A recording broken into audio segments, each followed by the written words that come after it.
Today we will learn future continuous tense. Future continuous tense यानी ज़माने मुस्तक़बिल जारी. Future continuous tense यानी ज़माने मुस्तक़बिल जारी.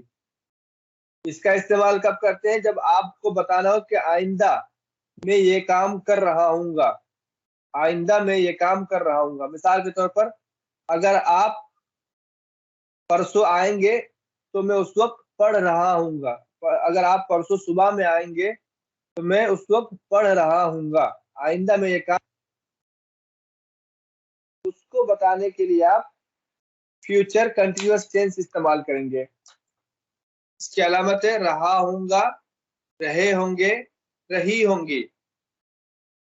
जैसे मैं आइंदा कल पढ़ा रहा हूँगा.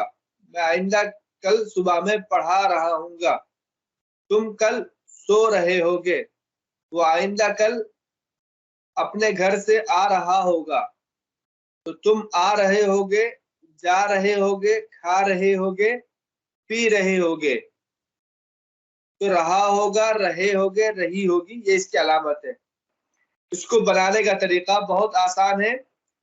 जो आपने पहले सिंपल फ्यूचर में यानी फ्यूचर इंडेफिनिट टेंस में जो कायदा आपने पढ़ा है, सेम कायदा रहेगा. उसमें सिर्फ क्या करना है, हेल्पिंग वर्ब के बाद बी का इजाफा करना है. हेल्पिंग वर्ब के बाद बी का इजाफा करना है और वर्ब की पहली शक्ल आईएनजी के साथ लाएंगे. दो चीज करनी है. जो कायदा सिंपल फ्यूचर में आपने पढ़ा है या फ्यूचर इंडेफिनिट में आपने जो कायदा पढ़ा है, सेम कायदा यहाँ पर भी लागू होगा. सिर्फ दो चीज का इजाफा करना है. वो ये है, हेल्पिंग वर्ब के बाद बी का इजाफा करेंगे और वर्ब की पहली शक्ल आईएनजी के साथ लाएंगे. जैसे देखिए, पहले पढ़ा था आई और वी के साथ शेल लगेगा.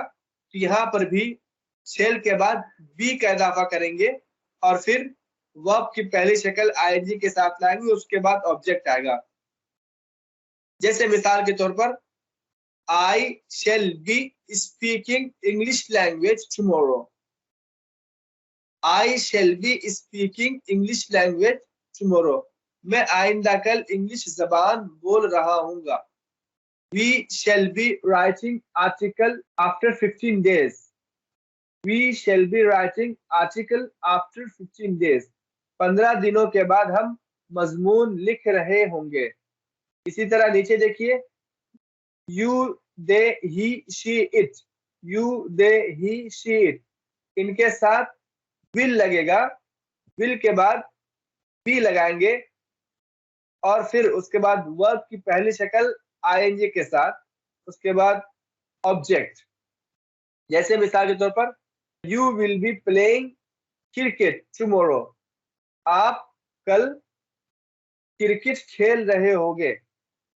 They will be speaking Arabic language after 15 days. वो सब 15 दिनों के बाद अरबी जबान बोल रहे होंगे.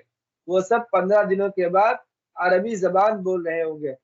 Hamid and Khalid will be fighting with each other after 10 days. Hamid और खालिद आपस में कुश्ती कर रहे होंगे 10 दिन के बाद. कायदा बिल्कुल आसान है. आई और वी के साथ शेल बी लगेगा, वर्ब की पहली शक्ल आईएनजी, फिर ऑब्जेक्ट. बकिया के साथ विल लगेगा और बी लगेगा, फिर वर्ब की पहली शक्ल आईएनजी और उसके बाद ऑब्जेक्ट लगेगा. इसका नेगेटिव कैसे बनाएंगे? हेल्पिंग वर्ब क्या है? शेल और विल. उसके बाद नॉट का इजाफा करेंगे, फिर भी रखेंगे. पहले ही बताया था इससे पहले कि जब दो हेल्पिंग वर्ब एक साथ आए तो नोट का जब इजाफा करना हो तो पहले वाले हेल्पिंग वर्ब के साथ नोट लगाएंगे, उसके बाद फिर दूसरा वाला हेल्पिंग वर्ब लाएंगे. जैसे यहाँ पर विल फिर बी, शेल बी, दो हेल्पिंग वर्ब है, विल और फिर बी, शेल बी. तो जब नोट का इजाफा करेंगे तो दो हेल्पिंग वर्ब के बीच में लाएंगे नोट का. जैसे मिसाल के तौर पर we shall not be speaking Arabic language. I shall not be speaking Arabic language. They will not be speaking Arabic language. You will not be speaking Arabic language. देखिए यहाँ पर नोट का इजाफा कहाँ कर रहे हैं, दो हेल्पिंग वर्ब है उसके बीच में, ये हो गया आपका नेगेटिव। अगर इसी का सवालिया जुमला बनाना है तो पहले वाले हेल्पिंग वर्ब को शुरू में ला देंगे, पहले वाले हेल्पिंग वर्ब को शुरू में ला देंगे, उसके बाद सब्जेक्ट लाएंगे, फिर उसके बाद बी लाएंगे, यानी दूसरे वाले हेल्पिंग वर्ब को। जैसे shall I be speaking Arabic language, क्या मैं अरबी जबान बोल रहा हूँ। Shall we be speaking Arabic language, क्या हम अरबी जबान बोल रहे होंगे। Will he be speaking Arabic language, क्या वो अरबी जबान बोल रहा होगा। Will they be speaking Arabic language, क्या वो अरबी जबान बोल रहे होंगे। अब अगर इसका नेगेटिव बनाना हो तो सब्जेक्ट के बाद नोट लाएंगे, फिर बी लाएंगे। जैसे shall I not, shall I not be, तो पहले हेल्पिंग वर्ब, फिर उसके बाद सब्जेक्ट, फिर नोट, फिर be. Shall I not be speaking Arabic language, क्या मैं अरबी जबान नहीं बोल रहा हूँ। Shall we not be speaking Arabic language, क्या हम अरबी जबान नहीं बोल रहे होंगे। Will he not be speaking Arabic language, क्या वो अरबी जबान नहीं बोल रहा होगा। इसी पर अगर WH फैमिली का जुमला बनाना हो तो इंट्रोगेटिव अफर्मेटिव या फिर इंट्रोगेटिव नेगेटिव पर आप WH फैमिली वाला कोई वर्ड इस्तेमाल करेंगे। यहाँ पर वाई का हम इस्तेमाल कर रहे हैं, why shall I be speaking Arabic language, मैं अरबी जबान क्यों बोल रहा हूँगा। Why shall I not be speaking Arabic language, मैं अरबी जबान क्यों नहीं बोल रहा हूँगा। Why shall we be speaking Arabic language, हम अरबी जबान क्यों बोल रहे होंगे।